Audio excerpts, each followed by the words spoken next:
Shalom, selamat pagi dan selamat Natal. Saya ucapkan juga bagi Bapak Ibu Saudara yang dari luar kota, ya, yang hadir. Nanti ketahuan dari cara tanya, toilet di mana? Nah, saya kasih tahu dulu toiletnya ada di luar di belakang. Haleluya ya. Selamat datang di Malang dan juga jemaat Tuhan, selamat datang. Dan yang di live streaming di luar kota, luar negeri, luar pulau juga selamat mengikuti dan selamat Natal. Puji Tuhan, Bapak Ibu Saudara, kita merayakan hari Natal. Mari sama-sama kita lihat satu firman Tuhan di Matius 14 ayat 27. Ini menjadi tema kita, ya. Matius 14 ayat 27. Tetapi segera Yesus berkata kepada mereka dan kepada kita semua, tenanglah, aku ini, jangan takut. Saudara, saya mau katakan kita mau masuk tahun 2025, minggu depan sudah 2025. Saya mau katakan jangan takut. Tenanglah karena kita punya Tuhan Yesus. Yang percaya katakan amin. Yang percaya boleh kasih tepuk tangan buat Tuhan Yesus Kristus. Kita punya Tuhan Yesus, kita nggak perlu takut, nggak perlu khawatir. Dunia boleh gonjang-ganjing, bumi boleh bergetar, gunung boleh beranjak, bukit boleh bergoyang. Tapi kita punya Tuhan Yesus. Nah, saya mau bahas saudara, jadi ayat ini menceritakan bagaimana ketika pada saat itu ada badai di Danau Galilea dan Yesus berjalan di atas air, saudara. Dan murid-murid ketika itu mereka sampai kaget dan tidak sadar bahwa itu Yesus. Mereka berkata, hantu. Gitu. Kalau saudara baca di Matius, ya, hantu dikatakan. Kenapa? Karena pada saat itu ada namanya mitos, ada tahayul. Yaitu mitos tahayulnya, setan itu ada di dalam air dan ada di sekitar air. Nah, hari ini kita kan hidup senang dengan mitos kan. Jadi gini saudara, ada namanya mitos, ada namanya tahayul, ada namanya budaya, ada namanya keyakinan. Seringkali itu kecampur aduk semua saudara. Saya kasih contoh ya. Kalau ada orang berkata, Pak, kalau nanti ke pantai selatan, jangan pakai baju hijau ya Pak. Terus saudara percaya, ini berarti nanti yang WL nggak bisa ke pantai selatan karena pakai baju hijau. Karena nanti muncul sesosok, lah kita percaya gitu-gitu kan.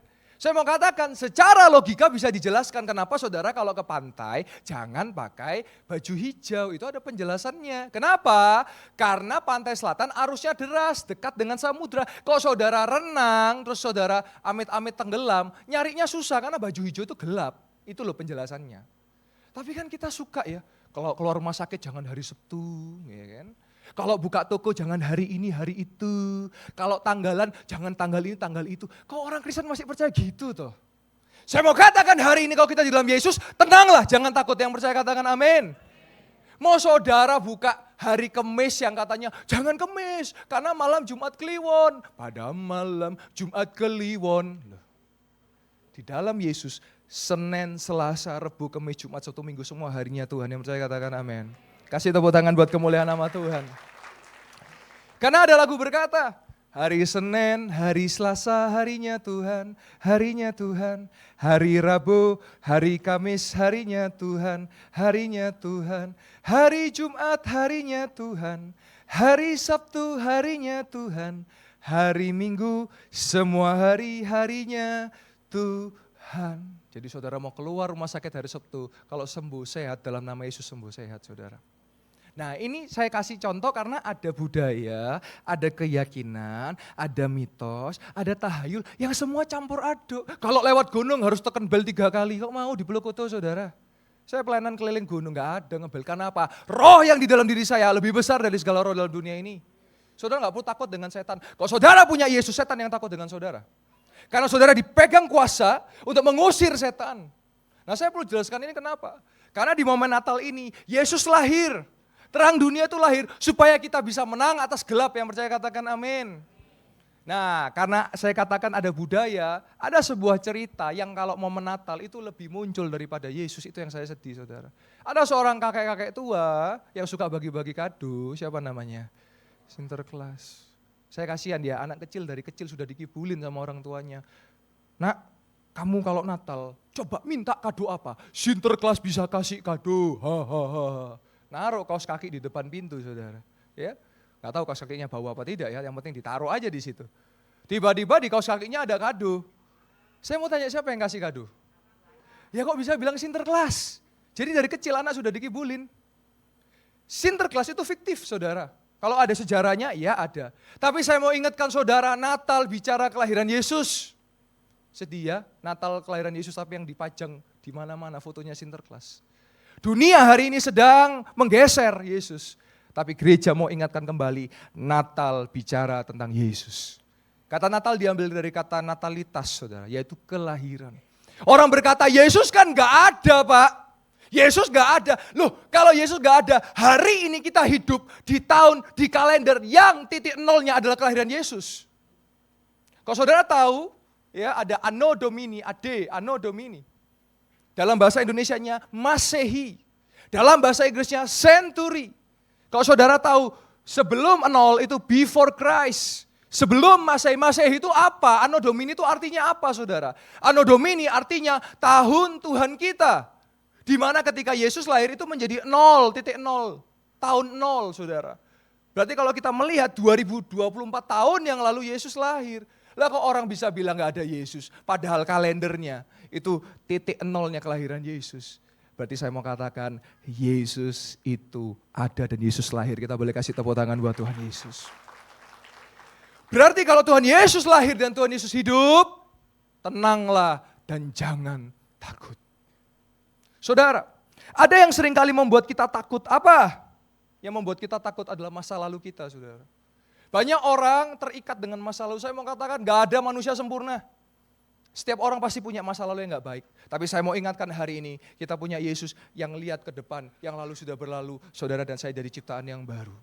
Ya, mari sama-sama kita belajar satu firman Tuhan, yang ini mungkin jarang dihotbahkan, tapi saya mau hotbahkan supaya saudara dikasih nutrisi dan gizi firman Tuhan, dan pengajaran yang kuat dan kokoh. Mari kita lihat Matius 1 ayat yang ke-1 sampai yang ke-17. Ini silsilah Yesus. Mungkin kalau saudara baca nanti cuma memperanakan. Tapi apa yang mau kita belajar? Apa rema dan revelasi yang kita mau belajar di momen Natal ini? Saya bacakan. Inilah silsilah Yesus Kristus anak Daud. Ditekankan anak Daud. Karena dalam perjanjian lama nabi-nabi menubuatkan bahwa juru selamat sang Mesias akan lahir dari keturunan Raja Daud. Anak Abraham. Orang yang beriman, bapa beriman. Ayat 2. Abraham memperanakan Ishak. Ishak memperanakan Yakub. Yakub memperanakan Yehuda dan saudara-saudaranya. Ayat yang ketiga.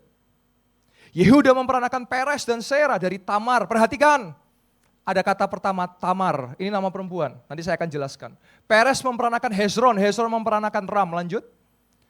Ram memperanakan Aminadab, Aminadab memperanakan Nahason, Nahason memperanakan Salmon. Nah ini bukan sashimi saudara ya. Salmon memperanakan Boas, perhatikan, dari Rahab. Perhatikan, Tamar, Rahab. Boas memperanakan Obed dari Rut, perhatikan, Tamar, Rahab, dan Rut. Obed memperanakan Ishai. Ishai memperanakan Daud, Raja Daud.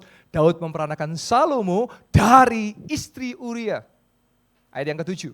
Salomo memperanakan Rehabeam, Rehabeam memperanakan Abia, Abia memperanakan Asa. Ayat yang ke-8. Asa memperanakan Yosafat, Yosafat memperanakan Yoram, Yoram memperanakan Uzia. Lanjut, ayat 10.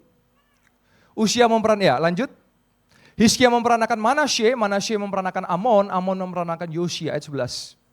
Yosia memperanakan Yehonya dan saudara saya pada waktu pembuangan ke Babel. Ayat 12. Sesudah pembuangan ke Babel, Yehonya memperanakan Setiel, Setiel memperanakan Serubabel. Ayat 13. Serubabel memperanakan Abihud, Abihud memperanakan Eliakim, Eliakim memperanakan Azor. Ayat yang ke-14.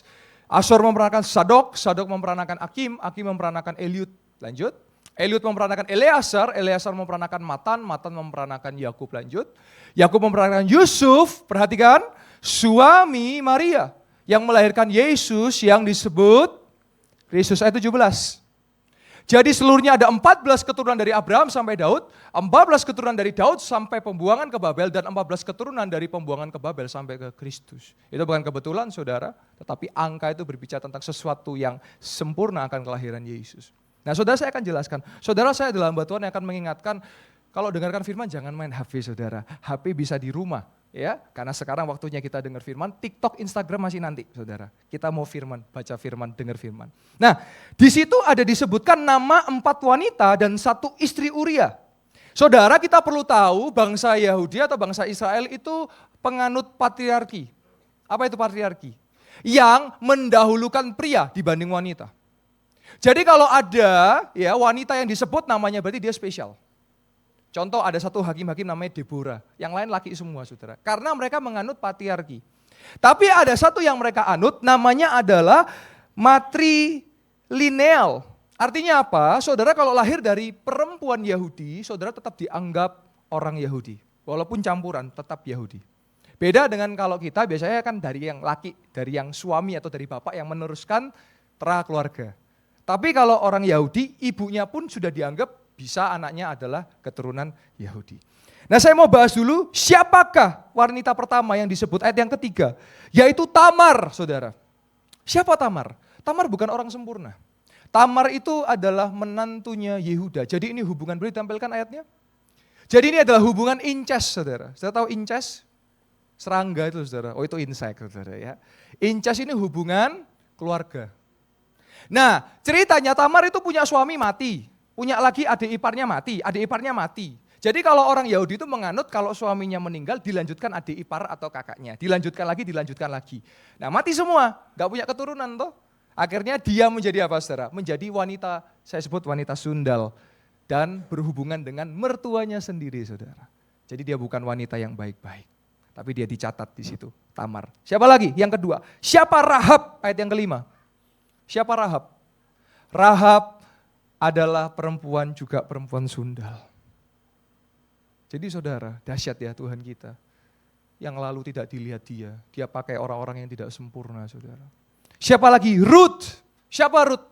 Ruth disebut adalah kafir, karena dia bukan orang Yahudi saudara. Tapi lihat saudara, Ruth ya memperanakan siapa? Obed. Berarti siapakah Ruth saudara? Ruth berarti adalah buyutnya daripada Daud. Karena Obed kakeknya Daud, Ishai papanya Daud. Siapakah Ruth? Enggak sempurna. Seorang janda yang ditinggal suaminya mati. Ikut mertuanya Naomi. Dia tidak sempurna. Siapa lagi saudara? Ayat yang ke-6. Istri Uria. Saudara ingat siapa nama istri Uria? Batsheba. Dia melakukan hubungan terlarang dengan Raja Daud. Dan Tuhan masih memberi nama Uria di situ. Karena apa? Karena Tuhan juga mengasihi yang teraniaya. Uria ini kasihan loh saudara. Loyal, setia, ditaruh garis terdepan untuk apa saudara? Untuk mati. Karena Daud jatuh dengan Batsheba. Siapa lagi saudara? Perempuan yang terakhir yang dicatat, ayat ke-16, Maria. Maria. Siapakah Maria? Maria, ya, dia adalah seorang darah, dia adalah seorang perawan. Dan kenapa Maria yang dipilih? Karena dia juga adalah keturunan Raja Daud. Kalau kita lihat silsilah keluarga, Yusuf keturunan Raja Daud, Maria juga keturunan Raja Daud. Sehingga lagunya berkata, Kristus anak Daud. Kenapa penting harus lahir dari anak Daud? Kenapa penting harus dari Raja Daud? Karena sudah dinubuatkan di kitab Mika dikatakan, dari Hai Efrata yang terkecil Bethlehem akan lahir juru selamat dari keturunan Raja Daud. Jadi saudara, banggalah punya Alkitab, karena apa yang tercatat dalam Alkitab itu tergenapi. Kita boleh kasih tepuk tangan buat firman Tuhan. Dahsyat saudara. Nah saudara, apa yang mau saya sampaikan di pesan Natal ini saudara? Saudara, kita mau masuk 2025. Apa yang sudah selesai di 2024, selesai, nggak usah dibawa ke 2025. Pak, tapi orang-orang bilang dulu saya. Anda hidup dari omongan orang atau dari firman Tuhan? Firman Tuhan berkata, kita hidup bersama dengan Yesus. Jangan takut, tenanglah. Mazmur 103 ayat 12 sampai 13. Ya. Firman Tuhan berkata apa? Boleh tampilkan. Sejauh timur dari barat engkau membuang dosaku. Saudara, sejauh timur dari barat pelanggaran kita sudah dijauhkan daripada kita. Ayat 13. Seperti Bapa sayang kepada anak-anaknya, demikian Tuhan sayang kepada orang-orang yang takut akan Dia. Jadi kita masuk 2025, masa lalu itu sudah kita kubur aja, yuk kita maju dengan masa depan. Tuhan pakai siapa? Tamar, dia nggak sempurna. Tuhan pakai siapa? Rahab, dia nggak sempurna. Tuhan pakai Ruth, dia nggak sempurna. Tuhan pakai siapa? Batsheba, dia nggak sempurna. Bahkan sampai Maria dia juga nggak sempurna. Tapi Tuhan cari yang mau disempurnakan. Yang percaya katakan amin. Sehingga kita masuk 2025, kita dipakai Tuhan dengan luar biasa. Saudara, dalam pekerjaan saudara, dalam pelayanan saudara, dalam keluarga saudara, ada pemulihan. Yang percaya katakan amin. Saya adalah pendeta yang akan selalu lantang berbicara tentang perceraian itu tidak, saudara. Saya banyak melayani konseling, Pak tapi ini sudah sampai titik ini, saya tidak tetap berkata no kepada perceraian. Karena Malayaki berkata apa? Allah membenci perceraian. Loh Pak, tapi kalau sudah gini gimana? Ya rekonsiliasi. saya akan tetap rekonsiliasi. Suatu kali ada pasangan suami istri, sudah ada surat gugatan, sudah ada surat cerai, saya katakan robek itu kertas. Dirobek dan sampai hari ini harmonis, kembali utuh dan rukun. Karena kita punya Tuhan Yesus. Kasih tepuk tangan buat kemuliaan nama Tuhan. Jadi saudara tenanglah, jangan takut. Anak-anak mungkin saudara, saya banyak menerima anak-anak yang berkata, Pak doakan orang tua saya sudah mau cerai, Pak jangan sampai cerai. Saya tetap percaya doa itu berkuasa. Tenanglah dan jangan takut. Kita punya Yesus yang sanggup berjalan di atas air, maka Tuhan juga bisa pulihkan keluarga saudara. Yang percaya katakan amin. Mari sama-sama kita lihat ayat kesukaan kita semua, ayat terakhir. Biar ini jadi kekuatan kita. Lukas 1 ayat 30. Lukas 1, Lukas 1 ayat yang ke 36, ya. Bentar. Saya cek ayat sebentar, saudara.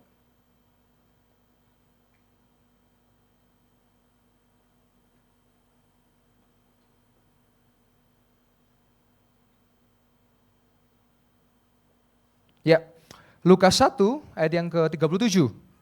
Lukas 1, 37. Sebab bagi Allah tidak ada yang, percaya saudara tidak ada yang mustahil. Yang sakit bisa sembuh, percaya? Yang lemah dikuatkan? Yang kekurangan bisa diberkati berlimpah-limpah? Saya percaya sebab bagi Allah tidak ada yang mustahil. Kasih tepuk tangan buat kemuliaan nama Tuhan. Nah setelah bagi Allah tidak ada yang mustahil, ayat 38. Yang paling terakhir. Ini kata-kata Maria yang saya juga senang sekali. Kata Maria, kata kita semua. Sesungguhnya aku ini adalah hamba Tuhan. Jadilah padaku menurut perkataanmu itu. Lalu malaikat Gabriel itu meninggalkan dia. Sama saudara, hari ini saya mau katakan masuk ke 2025, ini aku, jadilah padaku seperti yang kau ingini saudara. Saya percaya jemaat Tuhan 2025, saudara berdoa buat yang sakit bisa sembuh. Yang percaya katakan amin, saudara bisa mengusir setan, gak takut lagi. Pak, saya dikirim ini Pak. Dalam nama Yesus saudara bisa ngusir. Karena Alkitab mencatat, kita diberi kuasa, yang percaya katakan amin. Nah saya mau tutup dengan beberapa kesaksian, dan kesaksian ini yang selama setahun ini saudara saya lihat Tuhan bekerja dengan dahsyat dari Januari sampai Desember. Saya tampilkan beberapa karena keterbatasan waktu. Ya. Yang pertama saudara, Januari, Februari saya memulai pelayanan lebih dalam lagi dalam pelayanan mujizat dan kesembuhan. Saya berdoa buat seorang yang stroke saudara, ada di Purbalingga, namanya Pak Sarjono saudara. Dia sampai di posisi lumpuh tidak bisa berjalan, tapi dia minta didoakan. Dan apa yang terjadi kita lihat sama-sama. Pak Sarjono, ya, stroke yang disembuhkan. Saya tahu ada orangnya. Silakan tulis di kolom chat, saya tunggu, masih ada waktu. Silakan tulis di kolom chat bahwa saudara hari ini sedang sakit. Saya tidak tahu secara detail saudara sakit apa. Tetapi saudara sedang mengalami sakit dan Tuhan mau sembuhkan saudara dan saudara menunggu waktu untuk disembuhkan Tuhan. Saudara boleh tulis di kolom chat, siapapun saudara. Saya tahu ada satu orang, silakan tulis, saya tunggu dan saya akan berdoa bagi saudara. Dan ada Bapak Sarjono yang juga kena stroke. Bapak, saya berdoa jangan sampai menjadi lebih parah. Jangan sampai pembuluh darah semakin pecah. Berdoa, jaga pola hidup, jaga kesehatan, jaga pikiran, jangan banyak stres, jangan banyak mikirin yang tidak perlu dipikirkan. Saya percaya Tuhan bisa tolong saudara. Juga untuk Bapak Sarjono yang tadi masalah hutang, juga kena stroke. Percaya penuh kepada Tuhan, Bapak. Jika Bapak ada salah, segera bertobat, minta ampun. Karena ketika ada pengampunan, ada pertobatan, terjadi perkara-perkara ajaib dan kebangkitan dalam nama Yesus. Nah ini ada buktinya, saudara. Ya lanjut. Ini bulan Januari, saudara ya. Terus ya, di play lagi. Dan langsung diinfo oleh beliau, saya sembuh, Pak. Bisa jalan, saudara. Perkataan iman, dia berkata saya sudah sembuh, saya sudah bisa jalan. Tuhan pasti akan memberikan kesembuhan secara sempurna.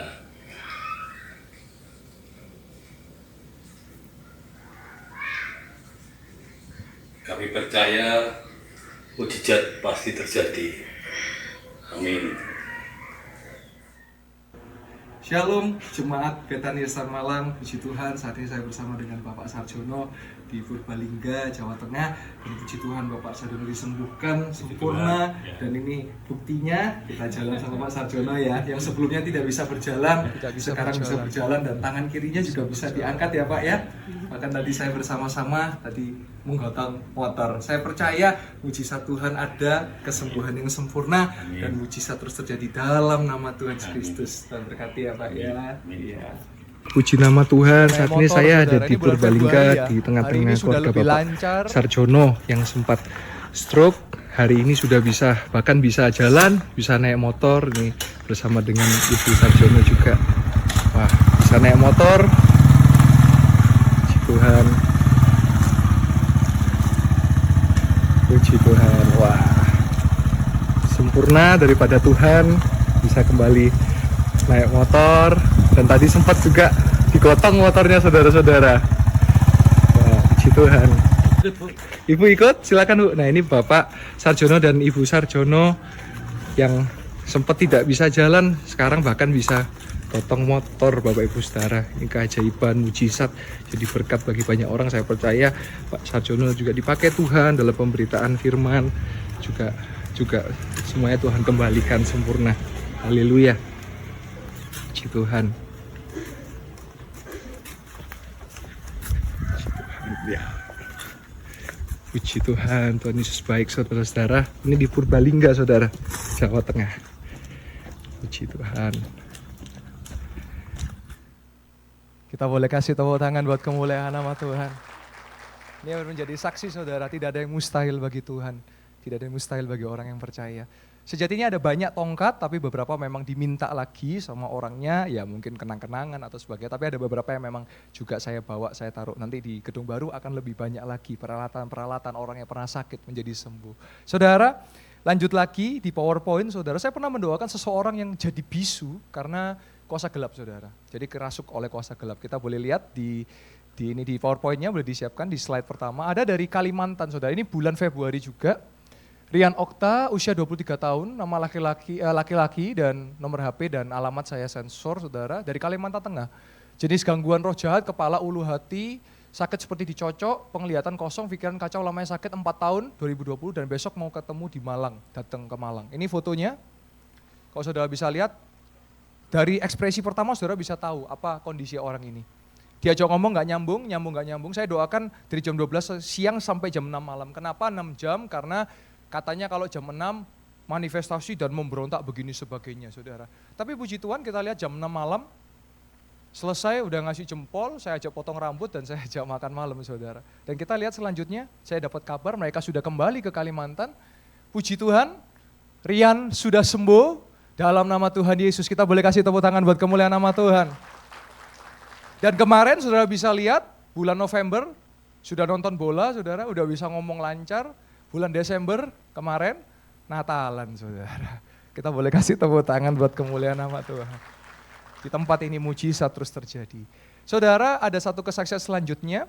Saya mendoakan, waktu itu saya adakan KKR, doa untuk pasutri-pasutri yang sulit punya anak. Kalau ada saudara juga datang hari ini, pasutri menunggu bertahun-tahun. Saya mau berdoa nanti dari mimbar, saya percaya Tuhan buka buah kandungan, beri kesuburan dan saudara punya keturunan. Yang percaya katakan amin. Saya mendoakan seorang pasutri, namanya adalah saya lupa nama yang laki, yang perempuan Ineke namanya. Boleh ditampilkan? Saya doakan bulan Mei 2023 saudara. Bulan Juni mereka datang kepada saya, mereka berkata, Pastor Yoel ingat kami. Wah saya doakan banyak orang kadang-kadang bisa lupa, bisa ingat ya. Terus mereka katakan, kami didoakan oleh pastor untuk keturunan. Saya ini punya masalah, jadi dalam kandungannya katanya ada kistanya ya. Sedangkan yang prianya enggak subur saudara. Kata dokter, tapi saya mau katakan kita tidak hidup dari apa kata orang, kita hidup dari firman Tuhan. Sekalipun orang berkata tidak bisa, sekalipun orang berkata tidak mungkin, tapi kita punya Tuhan yang tidak mustahil. Dan puji Tuhan saudara, Mei 2024 lahir anaknya. Kita boleh kasih tepuk tangan buat kemuliaan nama Tuhan. Kemarin juga ada yang didoakan Bapak Gembala hamil, didoakan saya juga hamil ya saudara. Ya, kalau saudara ada yang rindu, jangan segan, jangan takut. Saudara mau ketemu saya akan doakan. Saya percaya mujizat itu masih terjadi. Selanjutnya, ini yang dahsyat juga, nggak kalah dahsyat saudara. Ada seorang pemuda, saya cerita dengan singkat saja, namanya Eben saudara. Nah boleh ditampilkan WA-nya. Eben ini kalau saudara atlet, ada satu cedera yang sangat ditakuti, yaitu namanya ACL saudara. Jadi ACL itu paha dengan kaki bisa nggak nyambung, nggak connect saudara. Nah orang ini kena ACL. Sehingga sampai kakinya nggak bisa ditekuk, cedera, jadi harus pakai tongkat. Lanjut. Dan dokter berkata apa saudara? Dokter berkata itu nggak bisa sembuh. Ya, sudah periksa dokter. Sekali lagi saya tekankan, saya tidak anti dokter Bapak Ibu Saudara. Tetap saudara kok sakit boleh cek dokter. Tetap saudara sakit butuh obat. Yes, saudara. Saya tetap juga terus bekerja sama dengan dokter-dokter dan tim medis. Nah, dikatakan apa? Harus operasi. Operasinya pun nggak murah, 150 sampai 200 juta itu bukan uang sedikit. Belum akomodasinya. Belum masih ada biaya-biaya tambahan. Terus akhirnya dia sempat meragukan, Tuhan di manakah engkau? Saya kok jadi begini. Lanjut. Akhirnya singkat cerita, pada Natal tahun lalu saudara, saya percaya hari ini saudara. Saudara saya katakan, saudara kalau datang ke Yestoya, datang dengan sakit, langsung dari awal datang letakkan tangan pada bagiannya sakit, saudara langsung sembuh. Yang percaya katakan amin. Yang percaya katakan amin. Karena di tempat ini mujizat terjadi. Nah saudara lihat, ketika dia datang, untung keluarganya ini baik, mendukung, ayo datang ke gereja ibadah. Dan dia datang, dan ketika itu Bapak Gembala datang dan mendoakan. Padahal dia berkata, saya padahal jarang datang ke gereja, tapi kok beliau mau doakan saya, bahkan seperti anaknya sendiri. Nah singkat cerita, saudara, lanjut. Diperiksa oleh dokter, tidak ditemukan apa-apa. Dokternya bingung saudara. Kita lihat fotonya. Jalannya pakai tongkat, sekarang Desember lihat, berdiri tegak. Kemarin saya ketemu di gereja, bahkan ini, coba lihat hasilnya, lanjut. Dibesarkan lagi. Kedudukan tulang-tulang baik, tidak tampak osteos, tidak tampak, baik. Kesimpulan, tidak tampak fraktur maupun dislokasi. Kasih tepuk tangan buat kemuliaan nama Tuhan. Dan siapakah orang ini? Apa? Atlet apa? Kita lihat videonya. Dia adalah seorang atlet, ya. Atlet apa dia? Atlet tarung, saudara. Dan dari mengalami sembuh itu saudara, ya, nah ini, ya videonya boleh dihilangkan. Dari mengalami sembuh itu, ini minggu depan mau tarung lagi saudara. Jadi sudah setahun udah tarung, kita boleh kasih tepuk tangan buat kemuliaan nama Tuhan. Bagi Allah tidak ada yang mustahil, ini hanya dialami bagi yang percaya. Kok saudara, tapi Pak mana mungkin? Ya sudah, jadilah sesuai iman Anda. Kalau saya masih percaya, tidak ada yang mustahil bagi Tuhan, tidak ada yang mustahil bagi orang percaya. Kasih tepuk tangan buat kemuliaan nama Tuhan. Saudara, selanjutnya saya biasanya kan dokter mengobati pasien, pasien sembuh begitu ya. Tapi saya dapat kesempatan yang luar biasa di bulan Mei 2024, saya diminta untuk melayani retreat dokter-dokter dan tim medis perawat dari Rumah Sakit Pusat Angkatan Laut Ramelan, Dr. Ramelan di Surabaya. Tapi ini di Trawas acaranya. Dan di situ banyak dokter-dokter yang sakit juga ternyata saudara. Ada yang sakit, sedang sakit saudara. Dan saya dapat kesempatan untuk mendoakan, dan biasanya dokter yang menyembuhkan, ini kali ini dokter yang sakit, saya doakan jadi sembuh saudara, karena kita punya Tuhan Yesus, dokter segala dokter. Kasih tepuk tangan buat kemuliaan nama Tuhan, kita boleh lihat videonya, dokter RS Pael yang disembuhkan. Ada banyak tapi saya kasih 2 video saja yang terjadi pada hari itu. Silakan ditayangkan. Jadi saya dokter terapi. Ya, 2 minggu ini Senin saya lagi pulih, terus tiba-tiba saat saya berdiri, saya nggak bisa berdiri, itu sakit. Dokter Dan THT. Sabtu Minggu itu saya nggak bisa sama sekali bangun dari tempat tidur, saya harus digotong sama suami saya. Terus sampai harus terapi, terus minum painkiller. Bahkan saya kalau operasi 3 hari kemudian saya harus minum double painkillernya. Dan tadi sebelum sini minum lagi. Karena sakit saat saya duduk mau berdiri itu sakit. Bangun pagi sakit itu suruh. Amin. Dalam nama Yesus. Dalam nama Yesus. Haleluya.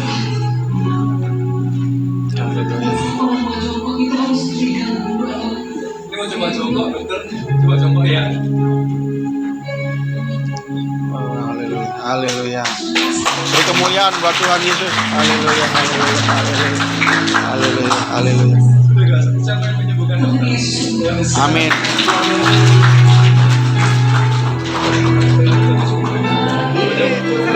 Ada yang patah tulang saudara.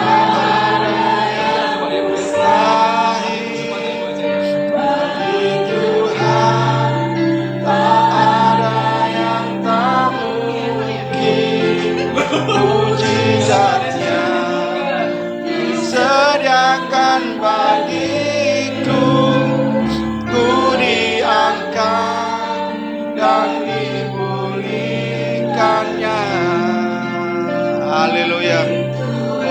Haleluya Yesus, haleluya.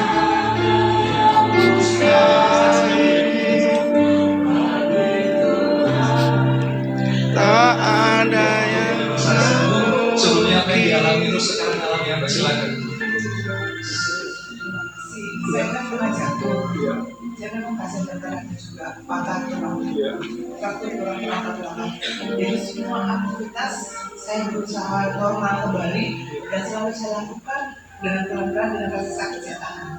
Pulangnya ke rumah kadang-kadang sakit. Tapi ini kok heran hari ini kok ringan sekali. Amin. Tuhan itu baik sekali. Amin, haleluya. Terima kasih, haleluya. Kita boleh coba sama-sama ya. 3, 2, 1. Haleluya. Oh, haleluya.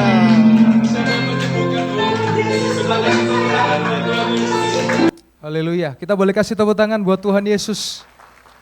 Tidak ada yang mustahil ya, itu dihilangkan saja. Tidak ada yang mustahil bagi Tuhan, bagi orang percaya. Tadi itu adalah screenshot dari dokter testimoni, dokter di Instagram saya bahwa beliau menyampaikan bahwa sudah sehat, sudah sembuh saudara. Saudara, kalau saudara datang dengan sakit penyakit sekali lagi, saudara boleh letakkan pada bagian yang sakit. Percaya, di tempat ini mujizat Tuhan masih terjadi. Yang percaya katakan amin. Saudara, selanjutnya saya sempat diminta KKR mujizat kesembuhan di Pare saudara. Ada banyak mujizat terjadi tapi saya tampilkan satu video. Ada seorang bapak-bapak jalannya nggak nyaman pakai tongkat saudara. Jalannya pakai tongkat dan apa yang terjadi kita lihat sama-sama. Berjalan kembali tanpa tongkat.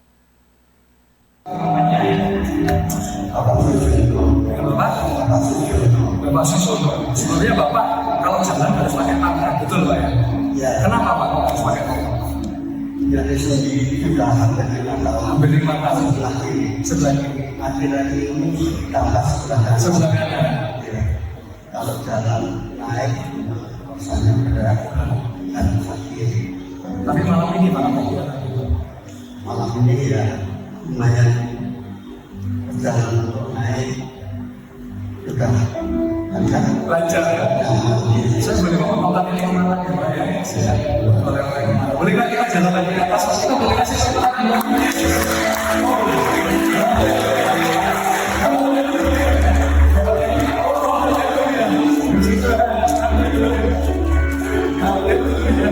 Siapa yang menyebutkan Bapak? Kita boleh kasih tahu tangan buat Tuhan Yesus.